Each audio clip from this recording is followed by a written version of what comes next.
Welcome to the Business Mumma podcast, where we chat about creating a business that supports and flows with your family and with your life, not the other way around. Hi, I'm your host, Annalise Swan. I'm a marketing agency owner and a mother of 3 little ones. I'll be bringing you conversations with successful women in business, as well as practical marketing strategies and tips that you can action right away. So let's get into it. In this interview, I spoke with Toon. She's known as the Beyonce of SEO.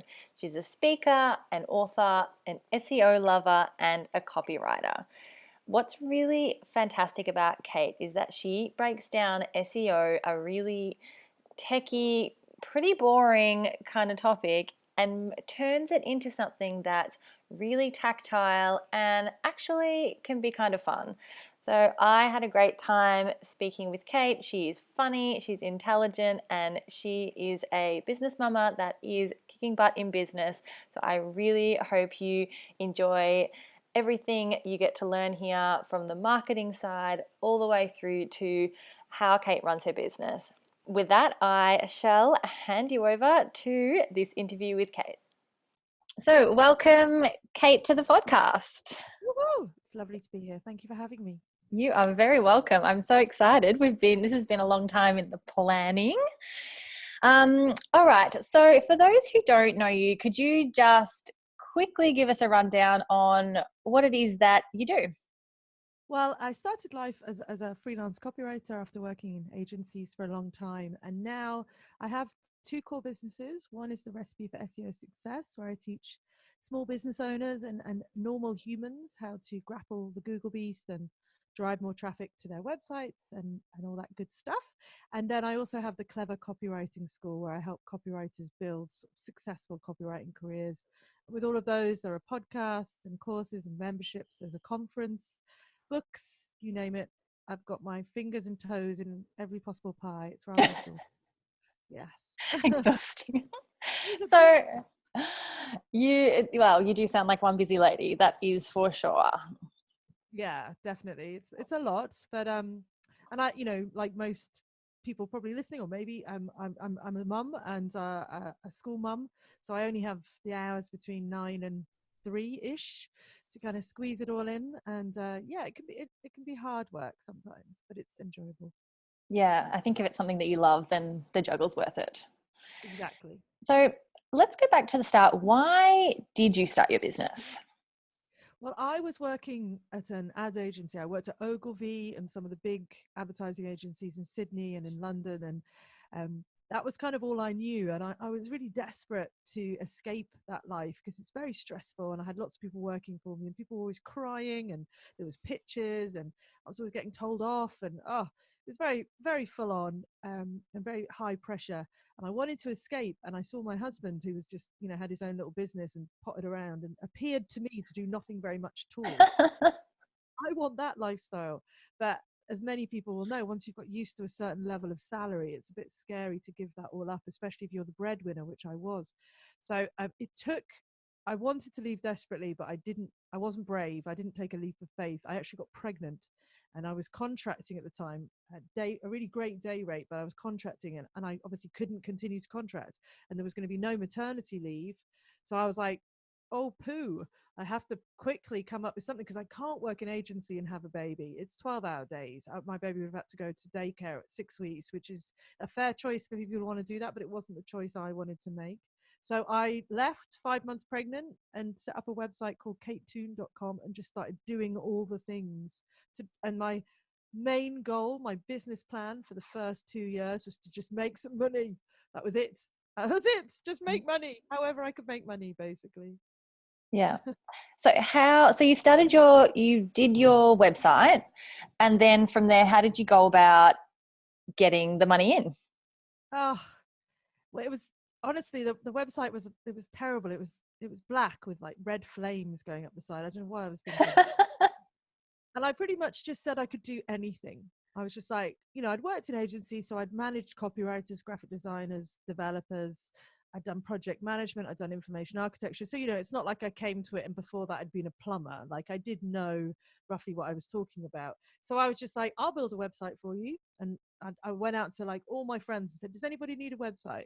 And two people said, yeah. And I said, okay, I'll do it for like $500. And then I went and worked out how to build a website. And they weren't great, but they were okay. And they'd only paid $500. And then I was like, I'll write your copy for you. I'll project manage your thing. So I just put myself out there. Like obviously when you're starting out, most of your clients are friends and family or friends of friends. And then I started to get a bit of stuff off LinkedIn back in the day when LinkedIn wasn't Tinder for business. And it just grew from there. And it didn't happen overnight. It took a while. That first year I didn't make a huge amount of money, probably about 50 grand, which wasn't a quarter of what I was making in agency world, but it was doable. And I had a brand new baby, so trying to do all of that while breastfeeding, typing with one hand and breastfeeding with the other, it was I look back on it now and think, how the hell did I survive that first year? But I did. And it just grew from there, because then you start getting word of mouth and repeat clients, and yeah, it kind of evolved. So when was it in your business that you started niching down into copywriting and SEO?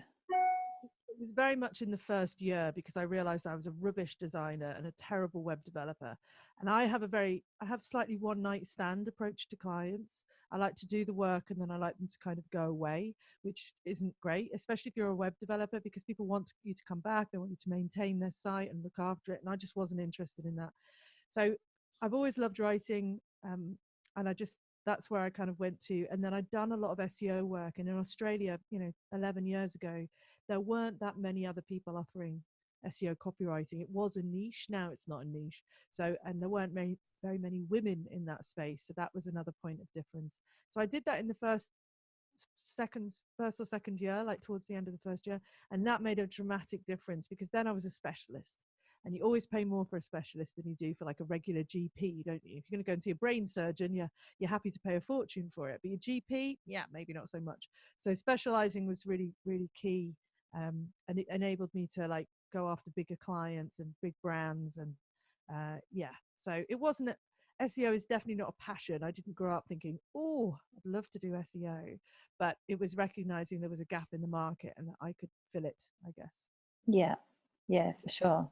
So with that, with copywriting, what is the difference between copywriting and SEO copywriting for people who don't know? Well, I guess copywriting is just writing words that sell stuff. Yeah. So that Yes. you've got content writing, which is, I guess, more about informing and educating, although really content writing is also selling as well. So any words on the page that are there to sell a product or a service, that's copywriting. SEO copywriting just tips a nod to Google and says that, look, Google is looking for certain things in our copy. It does want to see certain phrases. It does want us to structure our content in a certain way. And it's just acknowledging that and weaving that into your copy. So I don't think anybody who writes website copy can just be a website copywriter. You have to understand SEO, because, 70% of all business transactions start with a Google search. If you're not findable on Google, you're not findable on the internet these days, because so few people are going to type your full URL into the browser bar. They're going to Google you. I even Google Nike. I know that their URL is nike.com, but rather than type 4 extra characters, I type Nike into Google and click the first result. So I think it's about just understanding what Google wants from your website and working that through the copy. That's all SEO copywriting is. Yeah. So what does Google want from our website? I know that's a really big loaded question, but in terms of the copywriting? It's not, and it's in terms of everything. I think the easiest way to explain it is, what do you want from a website? Because that's what Google wants. All Google is trying to do is give us a better experience as humans. And we as humans love Google, because you can type anything into Google and it knows who you are and what you want and delivers it to you. It's amazing. Like, how does it work? It's magic. As a business owner, it can feel like we're jumping through hoops to please Google. And there are hoops. There are about 200 hoops. Or the way I like to think of it is, it's like a dating game, and Google's got a long list of 200 things that it wants from you as a website owner. And they're obvious things, common sense things, like they want your website to be fast. They want it to load in 3 seconds or less. They want the content on the page to match what someone typed into the search engine. So if I searched for, how do I boil an egg? I want to go to a page that tells me how to boil an egg. That sounds really obvious, but I don't want to go to a page that talks about something completely different. It wants easy to read, enjoyable copy that doesn't take a degree to wade through, and nice layouts. And it wants it to look good on a mobile and a tablet and a desktop. All common sense stuff. It wants big buttons that we can click with our fat thumbs on our phone. It wants every page of the site to be accessible and loadable rather than blocked off. So all these things humans want. And really, for most of us, if we try fundamentally to please our customers and give them a great site that helps them with their problems, that's clear and easy to use, Google will generally be happy. There are other little techie things and copywriting tricks that you can do, but generally, if we just try and please our customers, we'll please Google as well.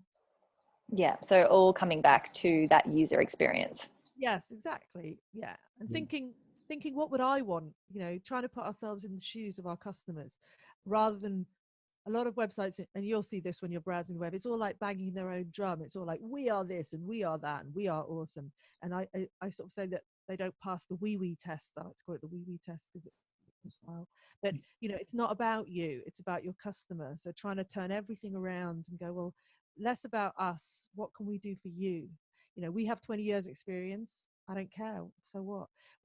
Turn that around to, we've worked with every type of customer there is, and so we understand your problems. That just makes it less about you and more about the customer. And as you said, a good user experience. Is the site easy to use? Can I navigate from one page to another? Can I read the copy, or is the contrast really bad? All that basic stuff. Yeah. Basic to you because you live and breathe it. Yeah.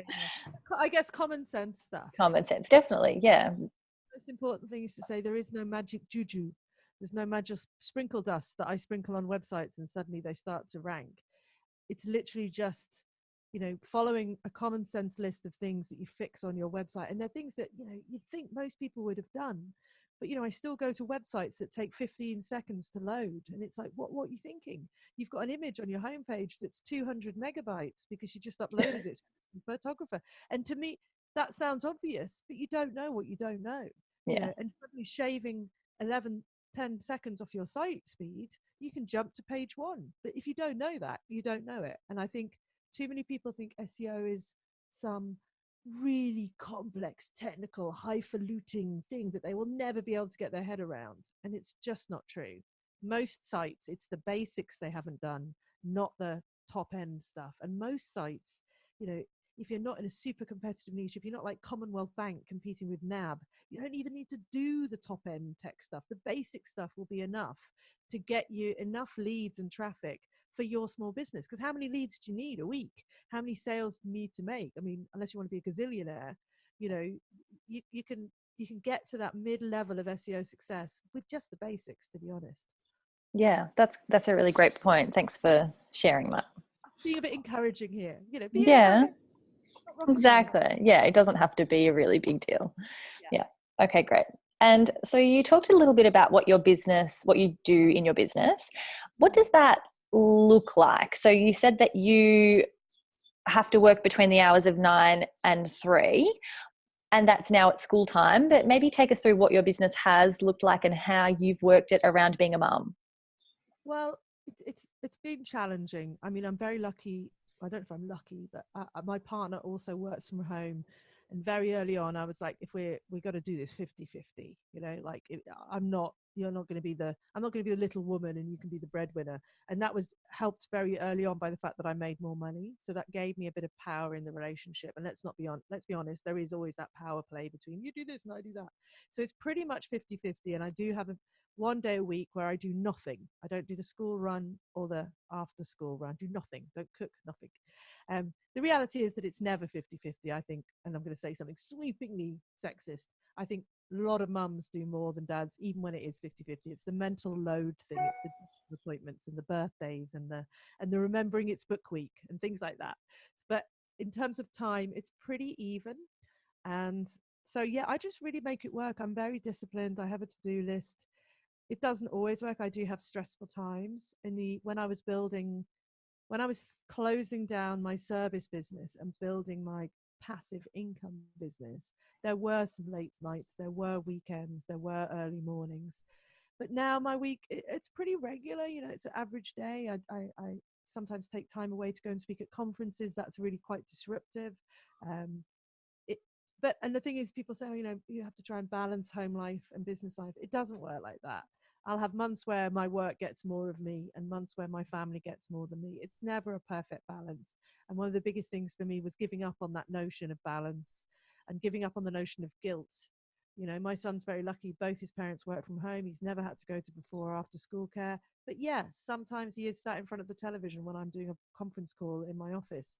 Is it the end of the world? I don't think so. You know, he's alive, he's loved, he's cared for. And I think giving up on that mum guilt was a big part of me being able to build my business to what it is now. And also just doing my best. You know, I'm not perfect. I make a lot of mistakes, and, you know, mess up a lot.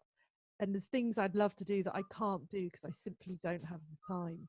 But, you know, I do what I can do. And I think people look now at all the things I'm doing and go, wow, that's so much. But I'm 12 years in and I built a little thing. And then once that was going, the plate was spinning. Then I got another plate and started to spin that, then another plate. And then the original plate only needs the odd push now and again to keep it going. So, you know, do you see what it's built up over time? Yeah. Yeah. Yeah. And you're right. It is, people look at people like you who are a decade plus in and think, oh, I'm, 3 months in and I should be there. Whereas it's just the journey. And in relation to balance, I think people have the perception of balance mixed up, like it needs to be equal parts. But I think balance for me is that I'm doing enough of each thing that I feel fulfilled in each area. And that might be, an hour for one thing and 10 hours for the other. And if I'm equally happy, then it's balanced. It's not, 5 and 5, like it's. That is really eloquently and beautifully put. I love that. And I think, the thing I hear a lot, with people in my communities and people I coach is I feel like I'm doing a bad job of everything. I'm bad at my business. I'm being a bad mum. I'm doing a bad this. And I kind of try and reframe it like you have and said, you're doing all these things. Most people don't even do 3 of those things and you're doing all of them. And really, are you doing such a bad job? Like, my son, I didn't have an outfit for book week. He didn't want an outfit for book week. He didn't want to do it. He said he didn't want to do it. But usually I would have put a lot of effort in. And obviously I go to school and I see these amazing book week outfits and I feel like a terrible mum. But then I don't know their situation. Maybe they're not working. Maybe they have time to do this. I don't know. And you just can never measure yourself against other people. It's such a waste of time, I think. Book week is like a shame on mums thing, isn't it? I made a pair of lion ears for my daughter with a headband and a piece of paper. That was all I did. It was her choice. And then there's these really elaborate, taken 3 weeks to make. And I was like, oh, I made mine this morning. Sorry. And again, no judgment on the mums who do a beautiful job of that. We're all exactly the whole attitude. We're all just trying to do our best. Yeah. And really, most people are. I think the 1% of people who are genuinely horrible humans is a tiny percentage.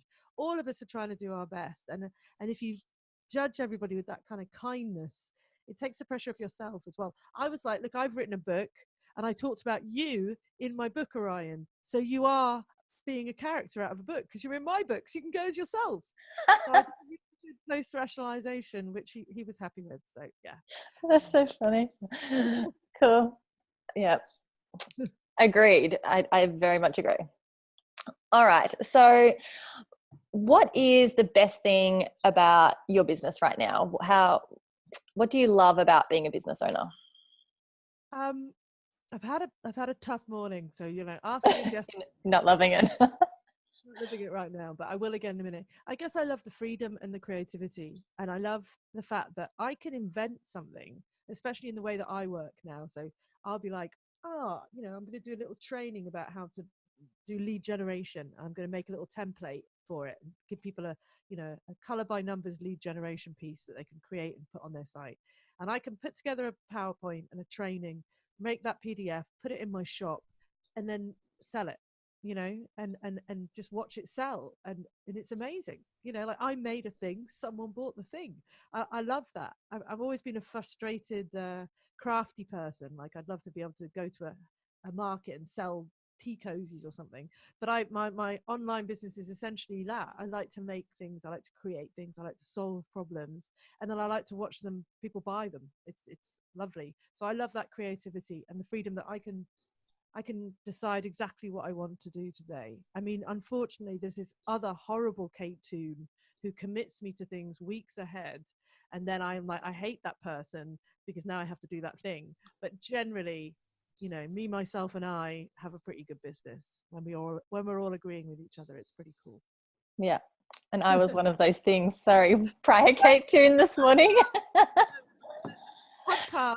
I actually look forward to this because I find podcasts and chatting to other business owners one of the most refreshing things. It's why I do it so much. Why I have 3 podcasts of my own, because if I'd have sat and stewed for the day, I'd be grumpy. But this has really cheered me up, and now I'll go. I'm feeling all refreshed and excited again. So, ready to go. Perfect. All right. And what about the flip side? So the challenges like this morning, what are the biggest challenges that you find in your business, or you have found maybe in the early days? I think I put an awful lot of pressure on myself. I was that person at 3 months that was looking at the person ahead going, why don't I have this? So I put a lot of pressure on myself to do things, achieve things. My to-do list is ridiculous. I have very high expectations of myself and other people in my business, which can be hard, make it hard to work with me, because I'm like, why haven't we done that thing? And they'll be like, because you only told us about it yesterday and it's going to take more than 2 minutes. So that's one issue. And then I guess the biggest issue for me has been, it's all mindset stuff.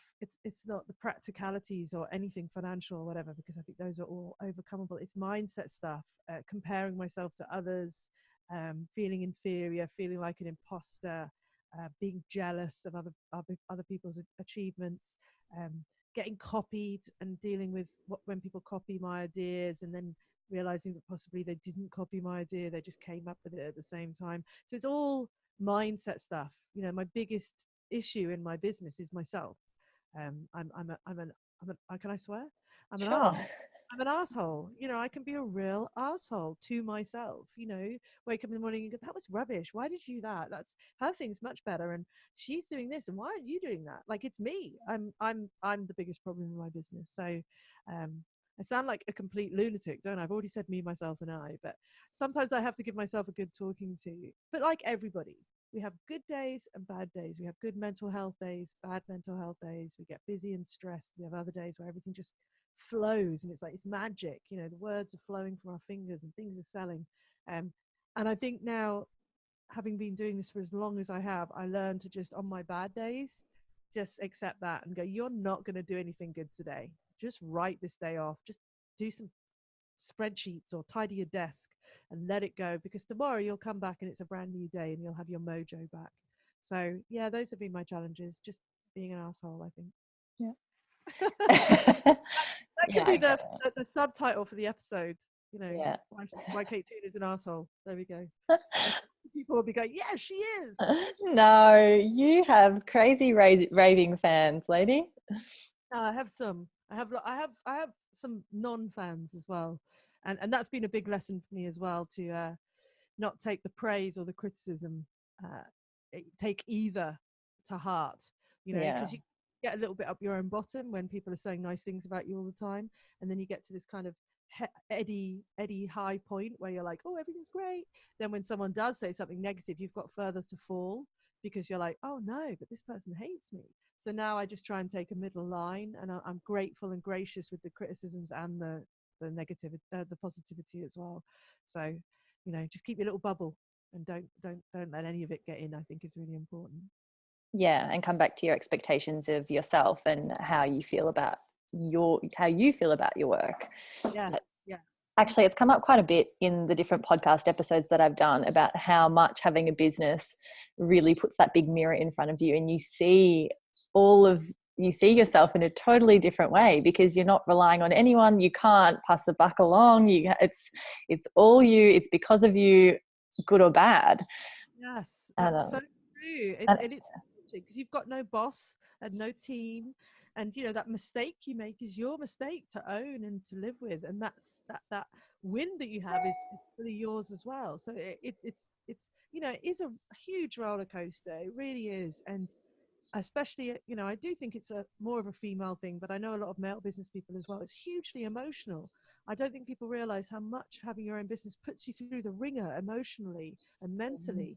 um, and you know, just being a little cow in the field, like at a job, and just chewing the grass every day and doing what you're told is so much easier, which is why the majority of people do that. It's boring, and I couldn't do it anymore, but it was so much easier, I think. Yeah. Yeah. And I think that's why a lot of businesses get started, and, you know, they just don't get the momentum they expected, or that it was going to be. They don't realize the work involved, and so then they throw it in. So I Yeah. think like it's definitely worth it, but it takes, you know, it takes that big push, and it is long nights like you were saying in the beginning, and it is like, it doesn't just, oh, I build a website and great, now I'm making the same Yes. amount of money. Like, it's definitely not that. About, a lot about resilience, and the biggest thing for me is it's about turning up every day, whether you feel like it or you don't, whether you've had a big flop the day before or a big success, just turning up. And the biggest fault I see with a lot of business owners is they just don't. They just don't. You know, they one day they don't feel like it, so they don't turn up. The number of days I don't feel like it, you know, I would get nothing done if I didn't feel like it, but I turn up. And I find it's like anything else. Once you start going through the motions, it's like muscle memory. You know, you start to do basic stuff and then it starts to come back. Like, I think people sit around looking for motivation and inspiration to come from the heavens. I mean, that's literally what inspiration means, isn't it? It's like the breath of the gods. But if I relied on inspiration, I would be nowhere. So I don't rely on inspiration. I sort of rely on determination, I think. And that's been the big thing for me. And the Yeah. to-do list and the calendar to go, oh, it was in there, I thought it was a good idea, so it must be a good idea. Yeah, and this is it. I hate being the sort of person who says they're going to do something and doesn't do it. So I will never say I'm going to do something unless I'm committed to do it. Yeah, I might have to move it because of life, but if I say I'm going to do something, I do it. That was a big change in my early years. I was always committing to things that I didn't really want to do, and now I won't do that anymore. I'm really got very good at saying no. I don't want to do that. Thank you very much. Um, Otherwise, you waste so much time and energy worrying and fretting about it. So that's a big thing as well. Just being who you said you would be and doing what you said you would do, and then just getting on with it. Shut up and get on with it is a big mantra. I used to have a post-it note on my screen that just said shut up and get on with it, because we waste so much time complaining and whinging and self-doubt, whatever. Just start and get on with it, and it will probably be okay. I watched a TED talk actually, maybe last week. I think her name was Mel Robbins. Hopefully I'm getting that right. And it was all about parenting yourself. And when you become an adult, no one tells you you have to parent yourself. And that no one's there going, you know, get up and do it. But it's like you literally have to force yourself or it's not going to get done. So, Yeah. yeah. Yeah, she did that whole thing about just getting out of bed really, really quickly without Yeah. crying, thinking about it. Yeah, the 3-minute rule or something. Yeah, it's so true. You know, just I think people think about things way too much. That sounds so negative, but I don't think you can think too much about stuff. But I think you can worry and wrap yourself in knots. And there's an awful lot of relief that comes out of just starting, and then dealing with the consequences of your actions rather than scenarioizing the possible, you know, results of your actions. You know, people spend so much time going, yeah, but if I do this, what if this happens, what if this happens? It's like, you won't know until you do it. And honestly, I've, you know, unless you're dealing with, you know, death and emotional trauma and family stuff like that, anything in business is really recoverable from. You know, I fell on stage in front of 300 people. I've had courses launched that I've invested time in that have flopped horribly. I've lost money. I've had tax debt. I've had horrible conflicts online, people falling out with me. I've been sued. Everything that could have happened has happened, and I'm still here, and it's absolutely fine. My goodness, you make it sound horrendous. But the thing is, What a journey. as well, I'm not a wallflower. Like, I am somebody who's out there. I put myself out there. I'm saying things. I'm doing things, and you know, therefore, I'm going to attract that kind of stuff. You know, I do sometimes worry about it, because sometimes, like last week, I had quite a dramatic week, and 2 or 3 things went crazy. And I was like, am I like a drama queen? Am I attracting these things? And I spoke to a few people about it who obviously think I am a drama queen, but they said, no, it's just because you have so many more people that you're dealing with day to day. Like when I had 10 copywriting clients, the percentage of people who were assholes was it's like one every 3 months. But now I have, something like 8,000 people doing courses in my memberships, in my groups, listening to my podcast. There's just so many more opportunities for people not to like me, to be offended, to, do you know what I mean? Just a Yeah, high, yeah, yeah. High percentage. Yeah. it's maybe Back to your bubble. exactly. I love my Yeah. bubble. Yeah. All right. So let's get to the practical side. What resources do you utilize to make sure that you are, doing your to-do list or staying motivated, like whichever way you want to take it, whether it's the personal development side or just the practical managing of your business? What are some?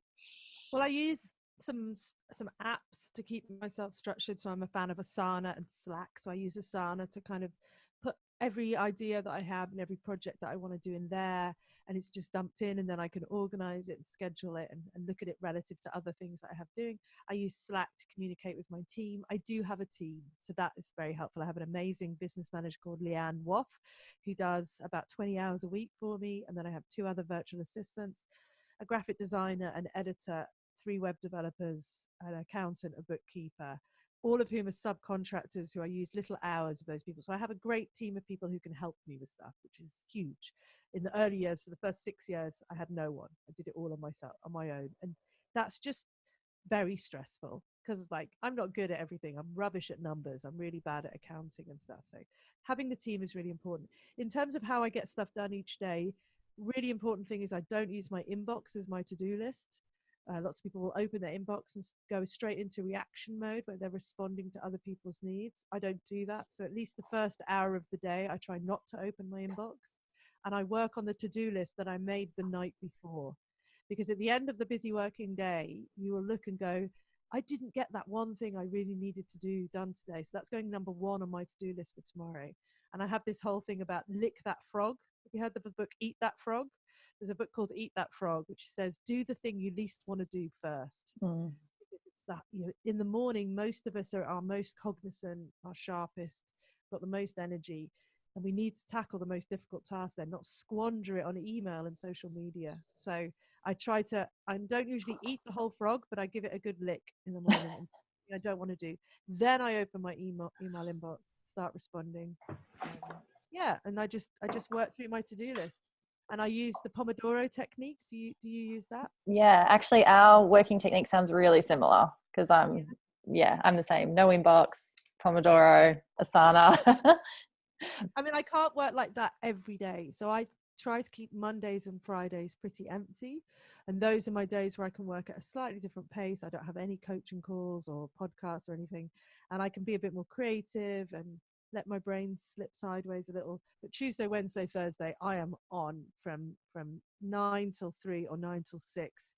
There is something every hour. It's scheduled up the bahooza, and it's full on, and I'm knackered by the end of those 3 days. So on Friday, I can't continue to work like that because I would burn out. So you have to have light and shade in your week as well. You can't have the same structure every day, I think. Yeah, no, I agree. Mine's similar. I've got 3 little ones. They're 6 and 4 and 1.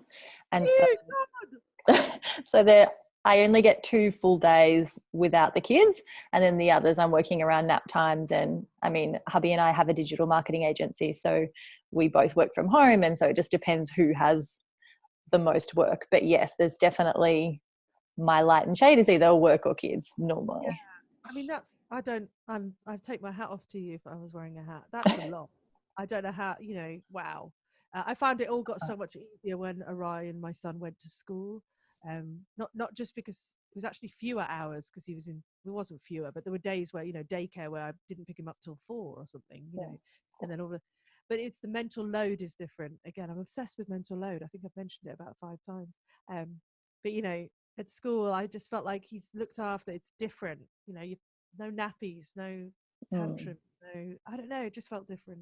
So I take my hat off to you having 3 kids of those ages. Sweet Oh. Lord. I think everyone is kind of comfortable, like, your mess and you can deal with your thing, and everyone's like, wow, you do that, like everyone feels the same way. Whereas for me it's the same. I'm like, yeah, it's just what we do, and I've got a great hubby, and like, It you becomes just your deal with it. reality. It Yeah, becomes your exactly. reality. Like, but exactly. Sort of people say to me, "Oh, you went there and you did that, and you went to that conference, and you came back and then you did that," and I'm like, "Yeah, that because that's just what I do, and I'm Yeah, used to it." And exactly.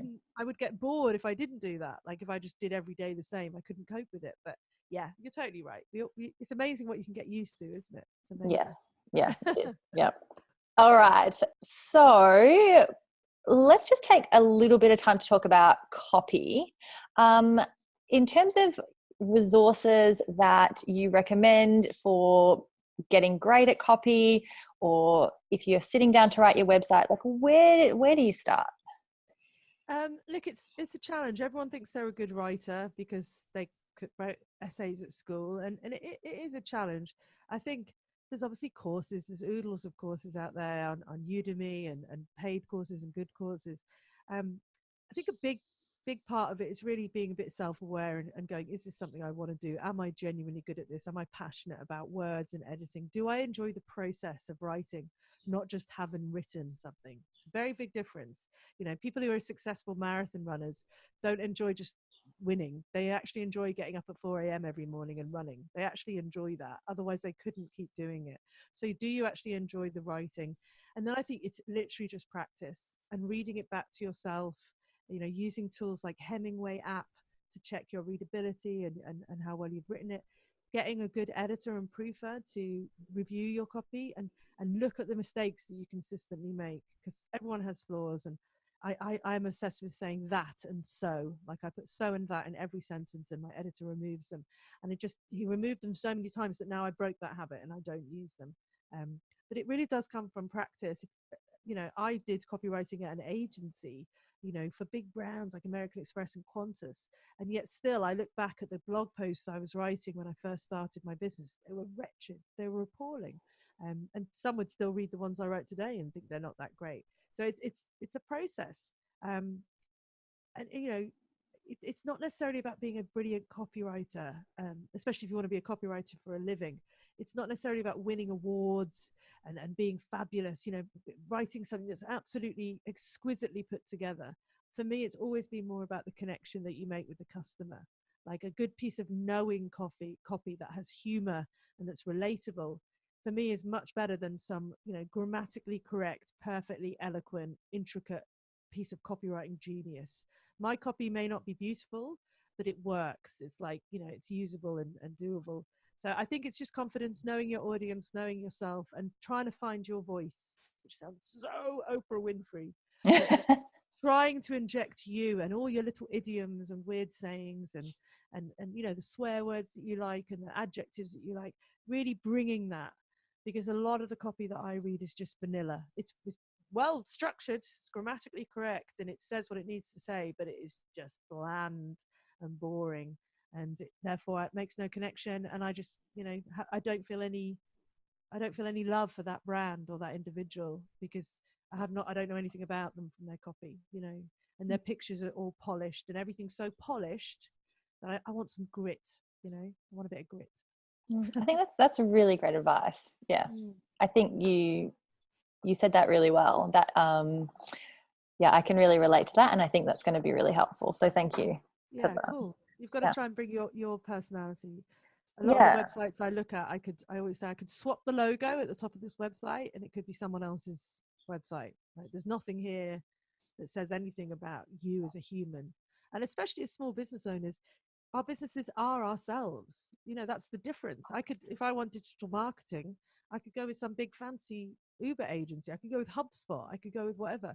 Why would I choose you and your husband? Because I want to work with you two, because it's an intimate relationship, because I like your sense of humor. I like your style. I like the way you work. I like your approach. But the only way I'm going to know that is if you tell me what your sense of humor is, your style is, and your approach. So I Yeah, think sometimes definitely. people sacrifice personality for professionalism, and I would kill professionalism every single time for a bit of personality. Agreed. Okay.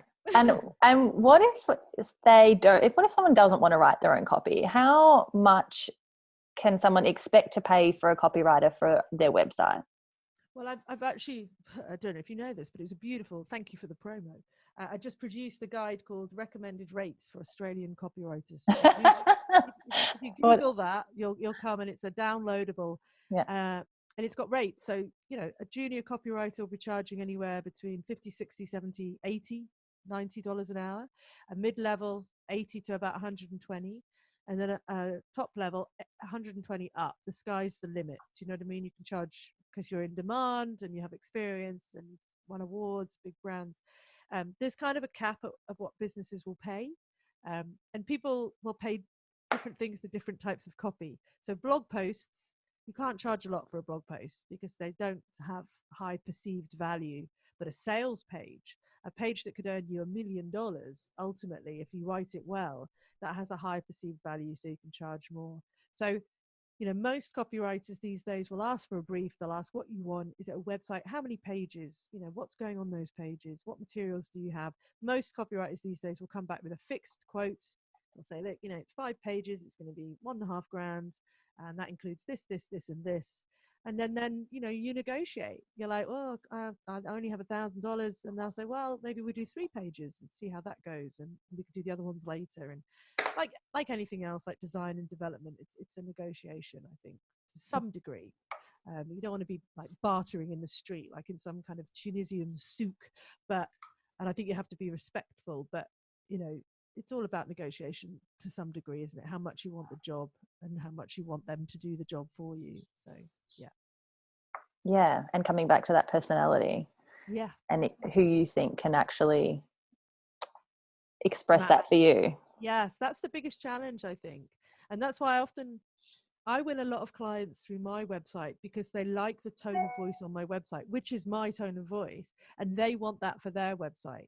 So a lot of the time, the clients I've worked with are a little bit like me. They have a similar sense of humor. They find the same sort of things funny. I have a stupid question on my contact form, which I did to try and do that whole capture thing before capture existed. So and it's what is your second favorite flavor of jam? It's the end of my contact form, and I can tell by what people put into that answer if I'm going to enjoy working with them.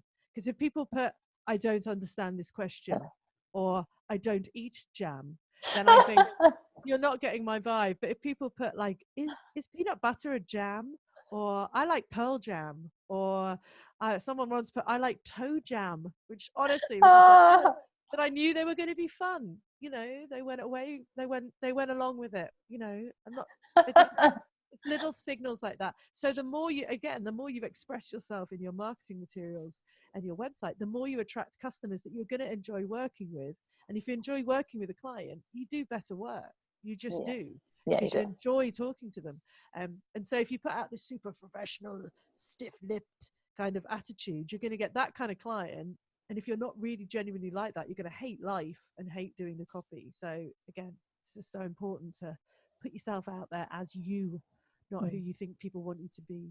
Yeah, I agree. Well done. Thanks. All right. So just before we wrap up, what advice would you have for other mums who are dreaming about starting their own business? Oh, good question. I think get off Facebook. That's my first one. Stop going into Facebook groups that are aimed at mums who want to start their own business. Stop getting advice from Carol in Ipswich about this, that, and the other. Seek out someone who like, and trust, and get advice from them. Don't take advice because opinions are like bum holes. Everyone's got an opinion, and you can get overwhelmed just by the wealth of opinions out there. So find someone that you admire, that you trust, maybe get some advice with them. I wish I'd booked like an hour-long chat with a couple of people at the beginning and just had a chat with someone I really cared about. I'd have paid a premium for that, just to say, what would you do? So I'd do something like that. And I'd accept that I'm going to start small and that it's going to take a while to build up. My business really didn't gain momentum until about 4 years in. Really start to that was when I knew it was going to keep going. That was when I knew it was good enough to keep going. For the first 3 or 4 years, I was lurching from money to no money, from clients to no clients. So accept that it's going to be like that for a while. Don't give up. Don't be too hard on yourself. And, try and find something that you enjoy. Think of the marathon runner You know, you have to enjoy the process, not the destination. You have to enjoy getting up at 5 a.m. to make YouTube videos for your e-course if you want to have an e-course. You know, you can't just enjoy the having of the e-course. You have to understand what you said earlier, what really goes into it and what the work really involves. You know, it's hard work. And if you're not cut out for that, just get a job. There's nothing wrong with having a job. It's perfectly good. Well, to have a really good job and be really successful at it. Having your own business isn't for everybody, I don't think. Yeah, I agree. Yeah, definitely not for everybody, but can be for anybody who wants it. Yeah. And also do it and fail, because at least then you did it and you won't regret it, and then try again and fail. Like my business, I'm a bit like kind of a Madonna business. My business today looks nothing like my business, 10 years ago. It's completely different. It's evolved, it's changed. I found out what I'm good at. I found out what I'm bad at, and I've changed it. Because, you can start tomorrow and say you're going to be an interior designer. And then in 6 years' time, you could be doing murals for kids' bedrooms or something like that. You don't have to do the same thing, or you could be a consultant. You know what I mean? I just think, don't think that the idea you have today will be your forever idea. All it needs to do is get you started, and then it will evolve naturally into other things, and opportunities come along. And if you follow them, you can have a whole new business. You've just got to be open to ideas and go with the flow. Yeah. Great words of advice. Thank you very much. I know I sound like I know what I'm talking about. I actually don't. So well, exactly. You're 12 far. years in. I think we can, take a little bit of it. Just take a little bit. Yeah. Okay. All right. Thank you so much, Kate. It's been really fun talking to you. Great getting to know you a little bit, and so many important real points that people will, I'm sure, value a lot. So thank you so much for taking the time. Thank you for having me. It's been lovely. Thank you for listening to the Business Mumma podcast. I hope you got some actionable tips that you can implement in your business right away. Please, please, please rate and subscribe, and then head on over to mumma.digital to continue the conversation and let me know what you thought. Have a really wonderful week, and if you'd like to come and say hi, come to our Facebook group, Business Mummas. See you there.